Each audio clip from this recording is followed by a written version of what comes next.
তুমি কথা বলুনি, তুমি জেনে জানো কথা বলুনি, কালকে তো টাকা দিয়েছে আবার বলছো ওই হিসেবে এখানে গন্ডগোল করে রেখে দিয়েছে কেন? টাকা দুটি দাগ বলছিল না, দুটি দাগ দুটোই থাক, দুটি দাগ বলছিল দুটি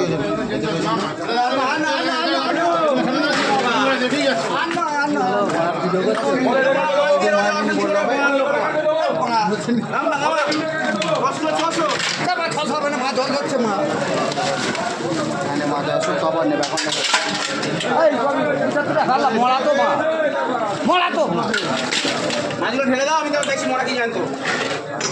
এই 2 কিলো